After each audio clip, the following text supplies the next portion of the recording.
Hey everyone, it's China. Gotta get ready for work.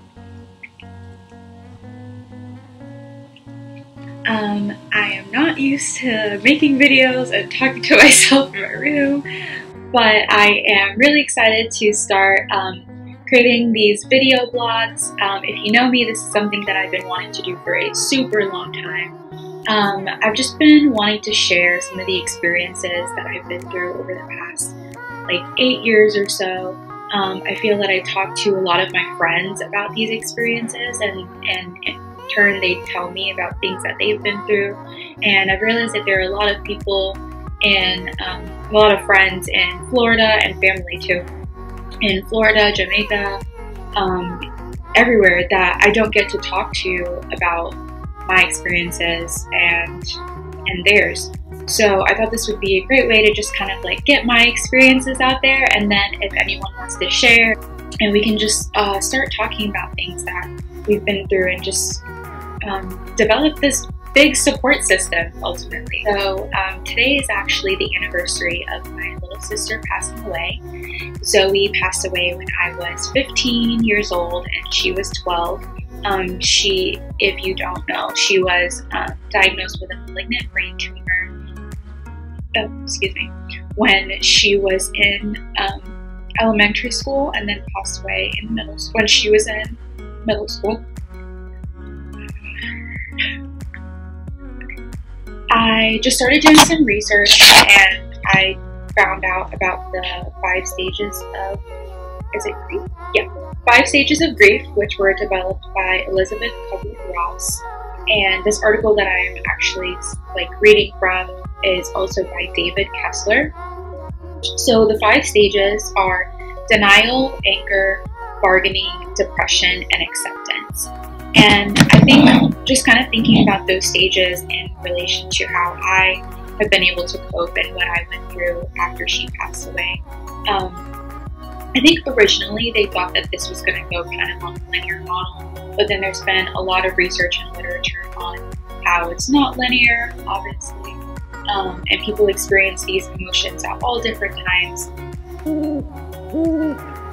I think for me, immediately after she passed away, while I was in high school, I experienced a lot of denial and just kind of shutting out my family, kind of pretending like it didn't happen. And then during college, I experienced a lot of guilt for the fact that I did that. But one thing that one of my therapists actually told me was that might have been the denial phase, might have been me actually kind of protecting myself against all of those emotions in order to focus on other things like my studies and then ultimately get into college at USC. And then once I was in college, I was able to kind of handle those emotions and at least start to handle those emotions. So the other thing I wanted to kind of touch on was just that I have never experienced those emotions kind of at set periods of time. I think over the past few months even, I've experienced denial, acceptance, and anger within like a 10-minute period. Like I'll just be really overwhelmed, and it's hard to process all of those emotions at once. I think the way that I've been able to kind of do that is by letting myself feel all of those emotions. Any emotion that I feel, just like greeting it with acceptance. So even if I'm angry at the fact, just letting myself be okay that I'm angry about it, if that makes any sense. So for today, one way that I've learned how to manage the stress is by actually scheduling time in my planner and just writing down like, today after work for 3 hours or however many hours, I'm gonna let myself miss Zoe, and I'm gonna call my family and laugh and talk about her, and then after I've done talking to my family, I'm gonna let myself cry and just experience everything that I want to feel.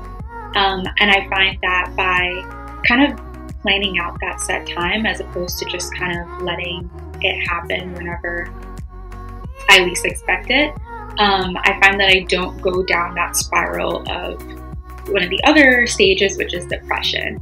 So kind of staying away from that phase as much as I can and letting myself just miss her. Yeah, so I'm really curious to know if anyone else is willing to share. You can text me or call me or anything and just tell me how you kind of experienced or coped with someone in your life passing away. This is literally just a way for me to share, and then hopefully for my friends and family to share back with me. So let me know what you think.